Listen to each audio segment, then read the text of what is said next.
هاي حسن، اهلا بيكم في حكاوي استال. هاي استال. انتوا الاثنين بتاثروا في حياه الناس بشكل مباشر، بس كل واحد في مجال مختلف. حسن في مجال الرياضه والفتنس، ورشا في مجال الرقص. احنا عندنا حكاوي كتير قوي النهارده، متحمسين جدا. ربنا يستر. يلا بينا.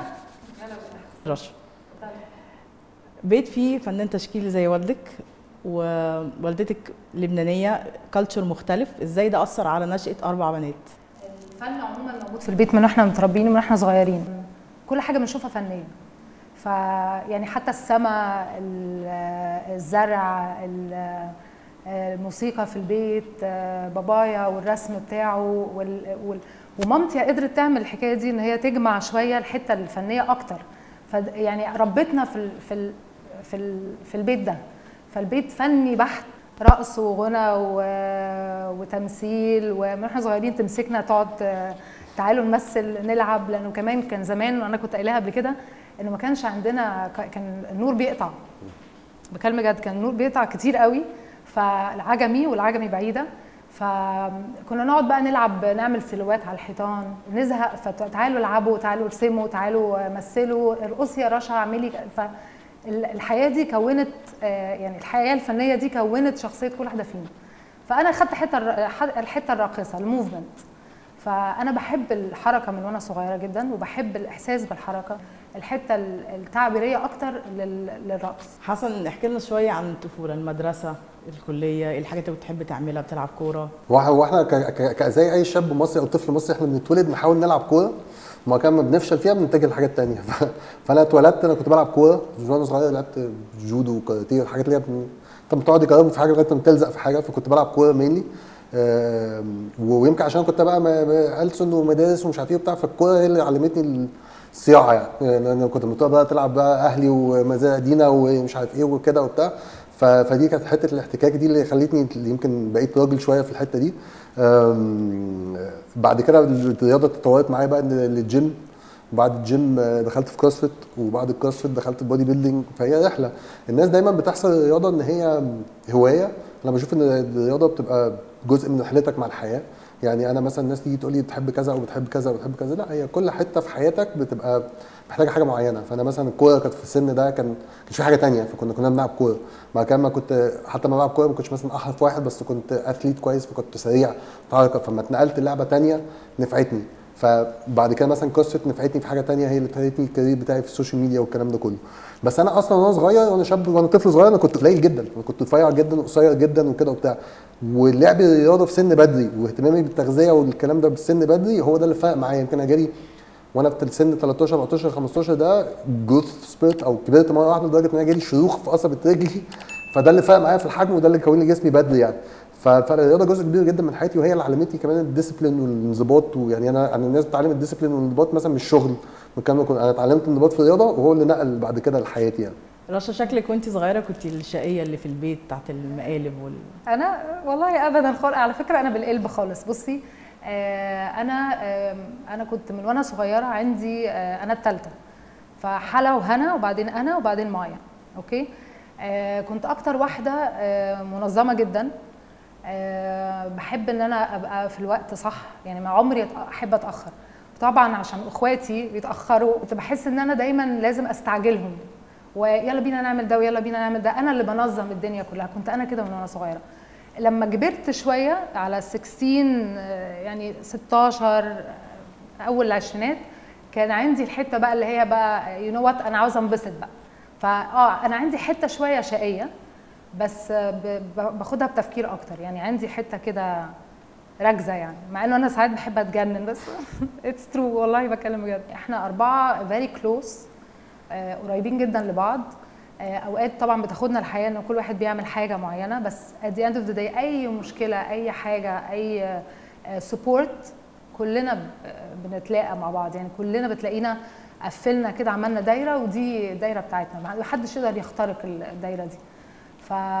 واحنا اصحاب واخوات، يعني احنا مش بس اخوات، احنا اصحاب قوي. فسري عندها سرها عندي. بس الشقاوه كانت اكتر. يعني يمكن انا شويه اشقى واحده، بس يمكن عشان انا بفكر كتير. فاكره موقف عملتيه يعني وانت صغيره؟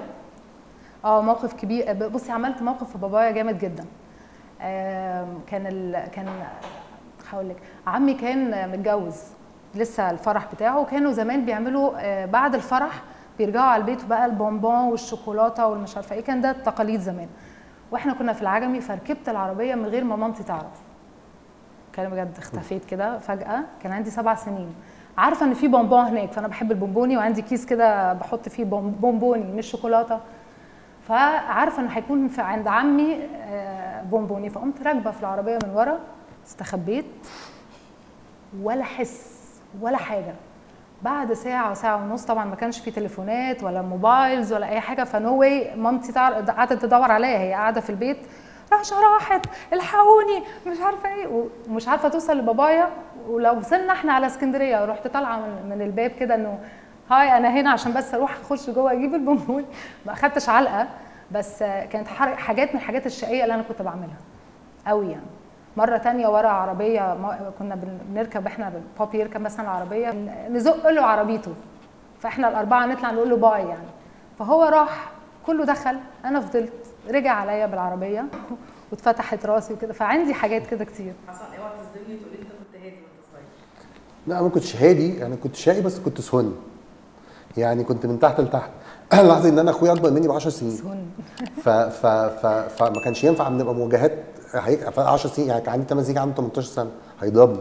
فكنت مثلا اللي هو من النوع اللي هو ايه، وبعد كده كانت مراحل سنيه، يعني أنا مثلا عندي 7 سنين وهو 17 سنه في ثانويه عامه، فمفيش حاجات ان كومن، يعني انا واصحاب، انا واخويا بقينا اصحاب لما انا تميت 16 17، هو بقى 26 27، بقى في حاجات ما بيننا ان كومن يعني. فاي حاجه كان بيمسكني يضربني يعني. بس فاكر انا عندي 3 سنين، كان محمد مثلا 13 سنه، وانا قبل الساتلايت بقى وقبل الكلام ده كله، كان اخويا قاعد بيقرا الجورنال في السرير، بيقرا صفحه الرياضه، فاكر كان اهرام وفتح صفحه الرياضه، وانا عمال اقول له محمد محمد محمد محمد، كان عندي 3 سنين مش عايز يلعب معايا. فانا كنت غاوي توم اند جيري، فرحت كنت ساكنين في شقه في جاردن سيتي اللي عارفه بقى البيوت بتاع زمان، طرقه طويله، مطبخ في الاخر خالص بتاع، جبت رحت جايب الكرسي زقه طالع على رخامه المطبخ، طالع جايب ايده الهون وراجع لمحمد، محمد محمد محمد محمد محمد محمد بيردش، رحت اديله واحده في دماغه هنا ما بين بتاع. انا قاعد بتفرج على توم اند جيري، فمستني بقى يطلع بقى البزيت والنجوم وهيطلع يجري ورايا، مفيش حاجه بقى، دم بقى وسويت والبيت اتقلب وابويا جاي هيضربني، رحت شغاله واخداني مخبياني منه وكده. محمد عيني اخد 5 غرز وعيني وكانت هنا. محمد اخويا دلوقتي مثلا 50 سنه عنده غرز لسه لغايه هنا، عيني حبيب قلبي معلش. حرام. رشا اتكلمتي عن العجمي، وبرده حلا وهنا قبل كده اتكلموا عن فتره العجمي. حسن اكيد برده عشت العجمي في التسعينات. كل واحد فيكم يفتكر يوم حلو زمان في الفتره دي؟ حفله عمرو دياب طبعا يعني. في فابيانكي اللي كانت عيد، كانت تذكره ب 20 جنيه، كانت ب 20 جنيه صح؟ تذكره كانت 20 جنيه، تذكره حفله عمرو دياب في بيانكي على البحر ب 20 جنيه. 20 جنيه ده كان مبلغ يعني كنا ناخد فلوس من اهالينا عشان في حفله عمرو دياب هندفع 20 جنيه ونقف على البحر وبتاع ونخلص.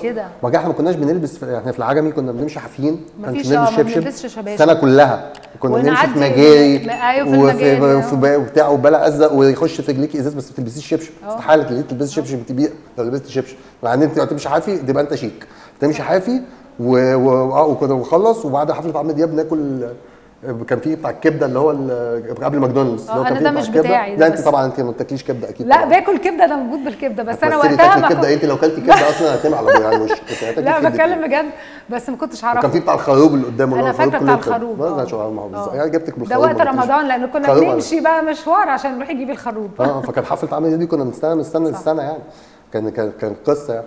مين فيكم محتفظ باصحاب الطفوله لحد دلوقتي؟ انا لسه معايا اصحابي من حضانه، يعني انا دخلت ألسن وانا صغير، وعندي معايا اصحابي هم من حضانه لغايه دلوقتي، بنعرف بعض فوق ال 35 سنه مثلا. عندنا ناس جروب واتساب، يعني كله بقى اللي اتجوز واللي مش عارف ايه وكده وبتاع، بس عندنا جروب واتساب بنعرف لسه نتكلم عليه كتير.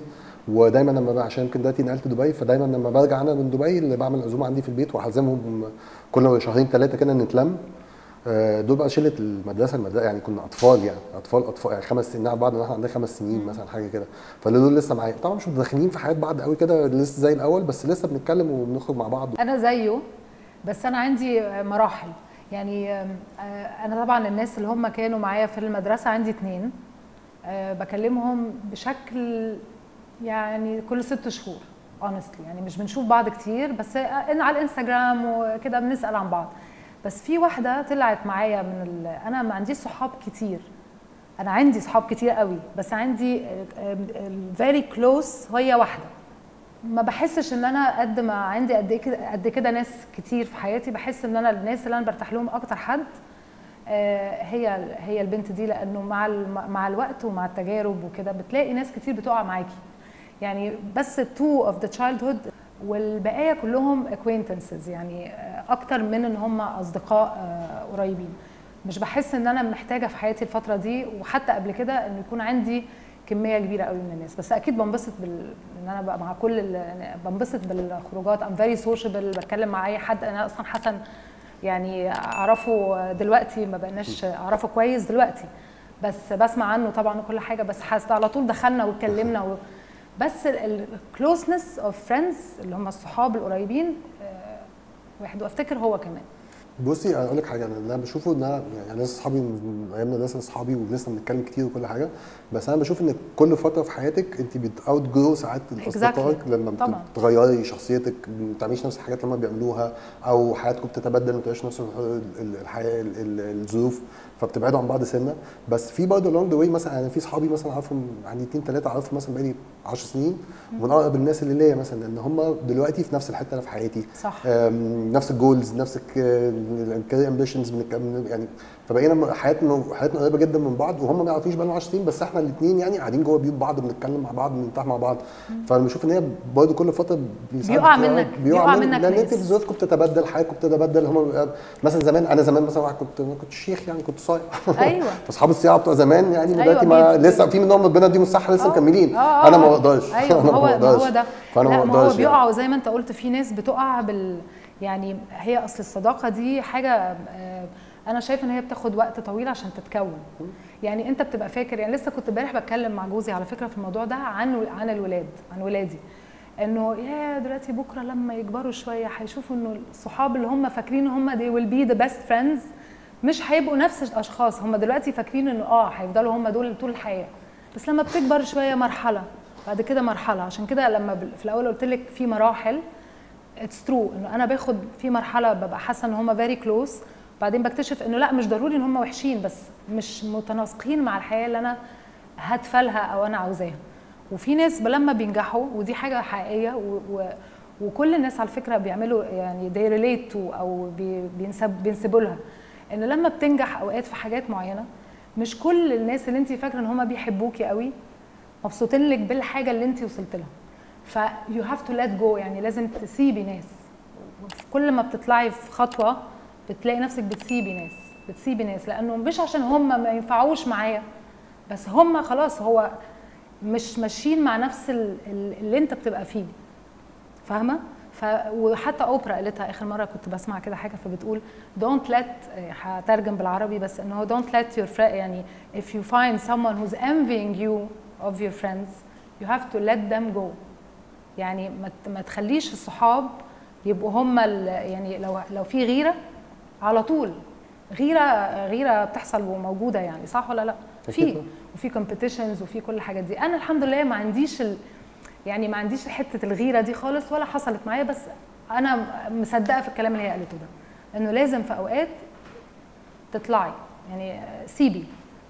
خلينا نتكلم توكسيك شويه. اول حب كان سنه كام؟ يا لهوي. لا هو الحب لا بس الحب اول واحد. لا ما هو ساعتها هو هيقول لنا الحب الاول واحد والحب الحقيقي. لا ما هو ساعتها كنت فاكر ان هو حب يعني. كان هو حب ولا كنت فاكر ساعتها ان هو حب؟ لان بتفرق، لان انت في السن صغير تبقي فاكره ان هو ده وكده وبتاع ده ما كلنا عدينا في المرحله دي. فده مثلا كان ممكن مثلا في الجامعه مثلا 21. ايه ده متاخر ده 21. انا بتكلم يا ياسر، كان فاهم ايه قصدها على ايه، اللي هو التوكسيك اللي هو انا فهمت السؤال، اللي هو مش عاوز تسيبها. فده كان ده وكان خلاص حياتي انتهت ولا ومش عارف ايه وكده وبتاع. كبرت وفهمت ان انا اهبل وانا صغير. ده كان 20 كان في الجامعه يعني. فانا دخلت جامعه بدري 17، ممكن يكون 19 20 21 في الحته دي يعني. واحد حب كتير برضه، خلي بالك يعني. مش هي حبيتك؟ حبيب ايه؟ هي لو انا حبتك. مش شايف ان انا ما اتحبش مثلا، لا يعني اكيد طبعا انا يعني بسأل. ده منظر واحد ما يتحبش. طب انت رومانسي؟ انا راضي ذمتك. يعني انت يعني رومانسي انا عشان انت بتبان. يعني انا كل يعني صارف ومكلف وبتاع، هيبقى حب من طرف لا واحد. اصل في ناس ممكن تبقى فاكره ان انت يعني مالكش في، عشان فاهم بقى كده ماليش وبتاع. في ايه؟ ان انت مش لا حبيب. لا ماليش في ايه يعني بالظبط، وضحي الكلام. رومانتك ماشي. ار يو رومانتك لا بطبعك؟ بالعكس، يعني تحبيب جدا وبحب. سرقت منك السؤال. لا بالعكس، لا بالعكس بحب الحب ذات نفسه. يعني في ناس تحب الحب، لا بحب الحب والرومانتك وكل الكلام ده كله. بس كان اول حاجه توكسيك كانت 2021 في الرينج ده يعني. انت من النوع اللي بيعبر بالكلام ولا افعال؟ ديب اتنين. انسايد؟ اتنين يعني الاثنين. بتكلم وانا بس لازم ابقى كومفورتبل، فاهم قصدي؟ في اوقات بحب اوري اكشن، انا من النوع برضه اللي هو ايه مش كلامنجي، فانا بوري اكشن بس بعرف اقول كلام حلو في نفس الوقت يعني. حلو اثنين يعني. حلو لان هو برضه لما تبيع كلام مش الكلام، لا اصل انا كلام احب سهل. كده الراجل يبقى راجل بس في نفس الوقت يقول كلام حلو. كلام ببلاش، بس كلام يعني في اوقات بتبقى محتاج اكشن، في اوقات بتبقى محتاجه كلمه حلوه، في اوقات محتاجه الاثنين. انا عجوز برضه يعني مش حلوه دي. رشا، اول حب كان عندك كام سنه؟ انا واضح ان هو كان صغير يعني واضح ان هو ده 7 سنين ولا حاجه. لا انا بصي انا كنت بحب، كان في ممثل لا حب بجد، مش لا حب والله واحد بتقابليه في التلفزيون. بتكلم بجد وحياة ولادي. كنت بتفرج على ممثل اسمه واكين فينيكس. اوكي. اخوه بقى لا اخوه بقى اسمه ايه؟ ريفر فينيكس. I was 14 وكان حب، يعني كانت علاقه صحوبيه لذيذه وكده. بس طبعا كل الحاجات بتتغير، المفاهيم بتاعتها بتتغير والاحساس بتاعها بيتغير. يعني انا صبوره جدا. لا انا كان سنه الحمد لله. بس I am a very romantic person. انا بقى بحب الكلام الحلو، بحب بيضحك عليكي بسهوله شكلك. بحب الكلام، بس انا بحس لو هو بيقول كلام بجد ولا لا. بعد 6 سنين وتحسي ده انت. بس لا هو 6 لا سنين هو ما كانش the right person for me. بس انا كنت بحس كده، بحس ان انا يعني ان انا بقى very romantic، بحب الكلام الحلو، بحب الاهتمام جدا. ولما اتجوزت كمان جوزي، يعني الحمد لله انا في علاقه جميله جدا انا وهو، وبحبه جدا وبحترمه جدا. فكان ده اول حاجه كنت بقولها له، انه سالني قال لي ايه الحاجه اللي انت مش بتحبيها عشان ما اعملهاش. فقلت له اوعى حد تو ignore my presence. I don't like to be ignored. بحب الاهتمام، مش اللي يعني لو طنشتيني مش هزعل يعني، بس العلاقه بين اتنين. يعني مهم جدا الراجل يدي اهميه للست، لانه لو هي بتحس ان هي مهمه، هو هيبقى مهم بنظرها يعني، وهي هتهتم فيه. طيب لغه التعبير عن الحب بتحب تبقى ازاي؟ فكان انا سبيند كواليتي تايم توجذر. انا مش من النوع اللي بحب الزيطه والزنبليطه، ويمكن دلوقتي اكتر، يمكن لما بقيت معروف سنه فبقاش عندي اللكشري اللي هو بتاعت المروح والمجي قوي. يعني انا خرجت شفت مع حد، هي لبست على طول حبيبه قلبي، فاهم قصدي؟ ما تنزلش على ركبك بقى وتعمل فلا بلا بنزل على ركبي، بس مش هيعرف يقعد معاها براحته. فبحب الكواليتي 1 تايم، بعيد عن الناس، بعيد عن الكلام ده كله. بتعرف تاخد راحتك، بتعرف تتكلم، بتعرف تقول، بتعرف تعمل كده. ما بقيتش احب الزحمه عامه. انا من النوع اللي هو مش بحب انا عامه في حياتي دلوقتي، حتى انا كحسن ما بقيتش احب الاماكن الزحمه، ما بحبش خروجات الزحمه، ما بحبش. دايما احب الحاجات احب البحر، احب حاجه بعيده، احب حاجه هاديه. اي ستي هوم، اي كوك، بشتغل. انا شغلي فلكسبل، فبشتغل معظم الوقت من البيت. فانا من النوع اللي بقيت افويد الزحمه يعني. فانا بالنسبه لي هو نسافر، اجازه حلوه، بحر بالنسبه لي برضه. يعني بالنسبه لي الساحل ده مش بحر. الساحل انت بتشيل القاهره توديهم الساحل، تقعدي مع نفس الناس. فانا بالنسبه لي ده مش اجازه. انا بالنسبه لي اجازه ان احنا نبعد عن الناس. صح. فنروح حته بعيده، نروح بحر حلو، نروح بتاع حاجه رومانتك، حاجه ده اللي انا بالنسبه لي اكتر. تجربه الراجل اللبناني ازاي بقى يعني؟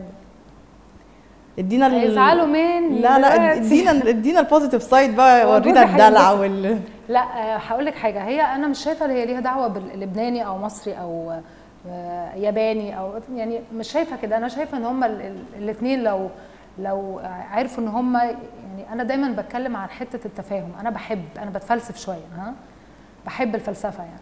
انا دايما بشوف اتنين مع بعض لو ما فيش تفاهم، ومفيش تفاهم بمعنى ايه؟ ان انت تقدري اول حاجه تحسي باللي قدامك هو عاوز ايه ومش عاوز ايه، ومبسوط من حاجه ولا مش مبسوط من حاجه. لان احنا عايشين في العالم دلوقتي يعني في سرعه رهيبه في ان انت تركزي قوي أيوة بالشخص إيه الفرق الاخر. بين اللبناني والمصري؟ إيه لا، ما انا بقول لها انه مفيش فرق.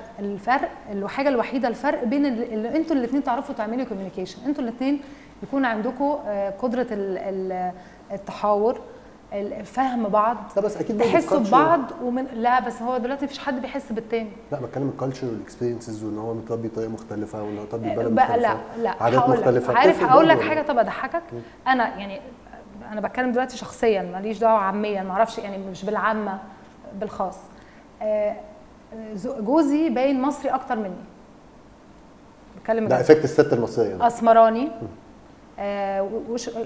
شكله مصري، وانا اللي باينه لبنانيه اساسا ولا اجنبيه ولا مش عارفه ليه، وانا نص مامتي لبنانيه. بس هو الكالتشر اكيد في حته تفهم للست. يعني الراجل اللبناني، لو انت عاوزاني اقول يعني هو ده اللي احنا عايزين نعرفه. انا بحب اخش في الديب يا جماعه، خلوني اتكلم بقى. هو عارف ان انا بفصل، فيعني هو لا، ما انا مسكنا اول مسكتي شويه، ما احنا كنا مسكنا اول هرب منك تاني، امسكيه تاني وخش على طول. قلنا ايه؟ احنا ابتدينا قلنا كنت بتقولي بيتفهم الست اكتر. انا معاكي. اللبناني براكتيكال، عملي، شخص عملي، وعنده ثقه في نفسه جدا. احترامي، دي حاجه انا شفتها كتير في كل الرجاله، بس اغلبيه اللبنانيين عندهم الثقه دي. يعني انا جوزي الحمد لله يعني فاهم كويس قوي هو بيعمل ايه، بس في ثقه كبيره جدا فيا. ف عشان هو واثق من نفسه. هوريكي بقى الفيرجن التاني من اللبناني السؤال بقى مع حسن. حسن اصل كل الرجاله لو قلت له تتجوز واحده لبنانيه هتلاقي بقى في احلام تانية. هتجوز ايه؟ يعني ايه السؤال برضه؟ مش هنتجوز واحده انت لبنانيه؟ النهارده لو هتتجوز واحده لبنانيه، متخيل ان الجواز هيبقى عامل ازاي؟ مش واحده لبنانيه. هو عامه انا شايف ان انا اتجوزت مرتين قبل كده، والتيم كان مصريين. انا شايف ان احنا ندي فرصه للجنسيات الاخرى عامه بشكل عام يعني. شايف ان احنا ايه بقى ايه نوع الجنسيات؟ ليه؟ لا مش ليه وليه حاصرين في اللبنانيه؟ في ليه بالظبط؟ كولومبيه، برازيليه. ليه زعلانه في حته اللبنانيه دايما؟ عشان كل اللبنانيه لا، العالم واسع وطويل يعني. فانا شايف ان انا ندي الفرصه لا ماليش في السوشي. لا يعني احب الحاجات اللي انا زيك والله العظيم ما بفهمش، ببقى مش فاهمه هم بيضحكوا ولا بيعيطوا ولا ايه. بس يعني مش بصي اقول لك حاجه، مش قصه كده، قصه مثلا انا حياتي مختلفه. يعني انا حياتي مش ناس، يعني انا بحكم حياتي، ما انا راجل بتعرف على ناس، وفي ناس بتخش حياتي والكلام ده كله كده بتاع. الناس ما بتفهمش حياتي انا. بالنسبه للمصريين بتبقى قليلين جدا بيفهموها. انا راجل بنام الساعه 10 بصحى الساعه 5 الفجر، بتمرن مرتين ثلاثه في اليوم، اكلي كل السنه تقريبا موزون بالجرام، رياضتي بتمرن مرتين ثلاثه في اليوم، وشغلي ممكن يجي لي فترات شغل مثلا ابقى زي مثلا انا جيت اصور معاكم عندي 5 6 ايام باك تو باك تصوير، ممكن اقعد اسبوع عندي شغل خفيف خالص. فانا حياتي مختلفه، فاهم قصدي؟ وبعد كده حياتي بقى فيها سيستم، والسيستم شغال وانا مبسوط. فانت عاوز حد يجي يركب في السيستم وينبسط معانا، اهلا وسهلا. هندي بقى، برازيلي، لبناني، المهم يركب في السيستم. مش هيركب هيعمل ايه في السيستم، انت مش هينفع في السيستم. رشا، انت في البيت زوجه وام، واحكي لنا بقى عن المهام اليوميه. بتعملي ايه؟ بتعملي اكل، بتغسلي، بتطبخي؟ انا ام بقى وزوجه. يعني اللي بيشوفني هنا ما يشوفنيش وانا في البيت، بتكلم بجد. بس انا عندي حته لذيذه، ان انا لما بصحى الصبح عندي طقوس كده معينه، وبحب ان يعني اتمنى لو حد اكيد انت هتبقى معايا في الحته دي. انا بحب كده ان اصحى الساعه 4:30 يعني بالليل، الصبح، الفجر. بحب بعدين بقعد عندي كده ساعه اشوفش حد، يعني ولا قبل ما الولاد يصحوا، قبل ما جوزي يصحى. بحضر بقى الحاجات اللي انا عاوز اعملها بالنهار بتاعي، وبحس انه ده تو دو ليست يعني مهم قوي ليا انا منتلي، يعني منتلي ان انا اقدر ابتدي يومي كده بطريقه حلوه. ولو ما عملتش ده، بحس ان انا لو صحيت بتلخبط خالص بقى، ببقى مش يعني فاهمه الدنيا بتضيع. فانا دي حاجه من الحاجات اللي انا بعملها بقى لي فتره طويله. يبتدوا بقى نبتدي نصحي الولاد. انا دايما كل يوم بصحى معاهم، بنوصلهم، يا انا يا جوزي، بنخلص نروح على الجيم. فبحضر نفسي للحكايه دي، ببقى عارفه ان انا رايحه اعمل تمرين. نفسيا ببقى محضره، لان انا حتى لما بروح بعمل كلاس رقص ما ينفعش ابدا ابقى يعني، حتى لو انا عمري ما بروح وانا مش مبسوطه، بتكلم بجد. يعني لازم اروح وانا محضره نفسي كويس قوي، يعني في ساعه نفسيا، لان انا اللي بعمله هو مجهود اكتر، انرجي يعني طاقه، ودي حاجه بتتوزع. فانا اذا انا مش حاضره انا مش بحس ان انا عرفت اوصل اللي انا عاوزه اوصله. وطبعا اكيد بطبخ بخي ايه بقى؟ احكي لنا بقى. بعمل كل حاجه. انا بحب الفيوجن فود. هقول لك بحب كل حاجه ليها دعوه بالفيوجن فود. بص، ملوخيه، الرز شاطره جدا فيه. الملوخيه ابدا بتشهقي؟ الشرقي لا الشرقي انا مش شاطره. بتشهقي وانت بتطشي الملوخيه؟ ما بشهقش ولا بس مره عملتها قالوا لي هتبقى حلوه وطعمها حلو، طلعت طعمها منيل ب 60 نيله. ما بعملش ملوخيه وكده، بعمل مكرونه، بعمل باستا، باستا بولونيز، باستا بالشريمس، باستا بالشريمس، باستا بولونيز مثلا، حاجات بالفرن، اك بلان، بارميجانو، ايطاليان فود. بعمل واكل كويس قوي. فين المحاشي؟ ما بعرفش. مره عملت البتاع بس خلاص دلوقتي بتجيبها جاهزه وكده. ده ايوه ما فهمتش. ده ما هو ورق عنب؟ ماشي. بنلف الورق عنب والملفوف، اللي هو كروم. احنا شفت قلت لك هتكلم لبناني شويه. لا بعمل الحاجات دي كلها، بس بهتم بالاكل، بهتم بالرجوع الولاد من المدرسه. في عندي وقت معين ما بعملش حاجه في الوقت ده، لانه ده الوقت بتاع الولاد. ولا ممكن يعني الا لو حاجه ضروريه للضروره القصوى او شغل ضروري جدا. غير كده بتلاقيني ده هو الوقت بتاعي من الساعه 3 لما يرجعوا من المدرسه للساعه 6، 3 ساعات دول مع الولاد. كل حاجه ليها دعوه بالولاد، نتكلم، بنلعب، بنخرج، لو عندهم حاجه اكتيفيتي انا باخد وانا بجيب، كل حاجه بعمل كل حاجه. ولما يرجع بقى جوزي من الشغل اسالوه هو انا بعمل ايه، لانه بيبقى ولا ممكن ابقى مثلا رافعه شعري وعامله كده وملخبطه ومش نظيفه وكده، بخش بغير هدومي. فكر فيها عشان ما عنديش شعر مبدئيا. لا هقول لك، لا فكر فيها، مش تعمل زيي. انا بقول لك لما تيجي تنقي حاول تشوف، او لما يكون عندك حد انت شايف ان هو بوتنشال انه يكون معاك في حياتك ويكمل حياتك، لازم الست تبقى عندها الوعي ده. وانا بحاول اوعيهم اهو انه هم يكون عندهم الحته ان هو ذا تايم فور كل حاجه، يبقى ليه وقت لكل حاجه، يحضروا نفسهم. انا مش عايز تايم لكل حاجه، انا عايز تايم ليا انا. ريحتها بصل وداخله لسه متجوز بقى. هقول لك ليه، اصل هي لو ريحتها بصل مثلا عايز واحده تبقى تايم ليا انا. ما انا عايز واحده تبقى، ما انا انا ايديا بتاع ساعات تبقى ريحه ايزي توم مثلا. انا بقص التوم معايا بنتي. بس انا ايدك توم وانت عامله محشي حلو تمام. بعمل اكل حلو قوي والله. بس يعني ايديكي تتغسل مش مشكله. تعالى هعزمك والله. مش هتبقى عاوز الا تاكل عندي على طول. ماشي. بس اتعودت على حته ان انا يبقى في وقت. فلما حتى لو انا متبهدله لازم في وقت بقى جوزي جاي، اللي هو علاقتي الشخصيه بالزوج، مش الزوج الحبيب ده. فخلاص افصل ان انا دلوقتي خلصت مامي، دلوقتي انا رشا وهادي، فاعمل الوقت ده. فما يبقاش بقى توم بقى وبصل وشكرا وتعبانه ومش طايقه نفسي والولاد وهموم وكده. خلاص دي حياه تانية. فلما يدخل يبقى في ضحكه وفي كلام لذيذ وكلمه حلوه ورايقه، وبعدين نبقى نتكلم في المشاكل. بس انه يعني على طول اما اخش تعالى اصل بغسل وبعمل، مش فاضيه لك دلوقتي، اقعد طب انت عاوز تاكل اوف. ده اللي بيحصل، وده بيحصل كتير. فدي الحاجه اللي انا بحب اعملها، ودي مجهود بس انا بحب اعمل كده. حسن، انت عايش لوحدك دلوقتي، قاعد في دبي، وبعدين بتعمل ريسيبيز خطيره وتصور فيديوز وبتعرف تعمل ايه ده؟ طب انت بتطبخ اهو. بطبخ. ايه ده بتطبخ؟ مش حاجه ما بعرفش اعملها. تعمل ايه؟ جدا. انا طب علمني. بطبخ ورياضه وكل حاجه. في الحيط على طول. والله قول لي تعلمني ستيك ازاي. انت مش فاهمني متاخر. اتفضل. لا حسن هنجوزه على اخر البودكاست ده خلاص. مصر كلها عايزه تتجوزني. بيجي لك مسجز كتير. هو زهق من السؤال ده. بيعمل على طول اكل وبيحط ستوريز. دلوقتي ما تشوفيش اللي انا مش بعمله بقى. انا بط شغال، ملوخيه شغال، محاوشي شغال، بطبخ كل حاجه والله. اصل انا سافرت جامعه، انا سافرت مدرسه وانا صغير في امريكا عندي 15 سنه، وبعد كده سافرت جامعه في جنيف وانا عندي 17 18 سنه، وايام بقى ما كنت عندي 17 18 سنه 97 98 يعني، فكان في بقى ولا اوبر ايتس ولا طلبات ولا الكلام ده كله، والسويسرا دي كلها بتقفل الساعه 8 بالليل، فانت ما فيش، هو جعان هتطبخ. فاصطدمت بالحياه بدري، فبديت اشوي الاول، طب اعمل بيض، طب انا هشوي ستيك واحمر بطاطس في القلايه، طب وبعد كده طب هو يعني بشوف الستات بتعرف تطبخ، والستات دي بتطبخ يعني احسن مني. هو مش لازم الستات، ممكن راجل يطبخ انت. ما انا راجل يا ريت انا جوزي يخش يطبخ. ففتحت، افتح يوتيوب بتطبخي ازاي وريني، اتعلمت كله من على الانترنت يعني. لا انا بحب الاكل، انا اصلا بلعب رياضه عشان اكل، سيبك من الجو بقى اللي هو البطولات انا بلعب رياضه عشان اكل. مكملين بعض صح. فانا متعود على العيشه الواحد متعود، بس انا يعني مثلا دلوقتي مثلا عشان بودي بيلدينج والكلام ده كله، بطلب وجباتي مثلا تيجي من شركه، الكلام ده كله. ساعات لما باجي مصر بيبقى عندي استوديو في البيت، فبنعرف نصور فيه الوصفات برضه، بتبقى الدنيا اسهل، بيبقى معايا كذا حد بيقدر يساعدني. مامتك بتعمل معاك فيديوز اكل برضه؟ امي بقت نجمه خلاص بقى دلوقتي، خلاص بقت الناس بتصور معاها في الشارع.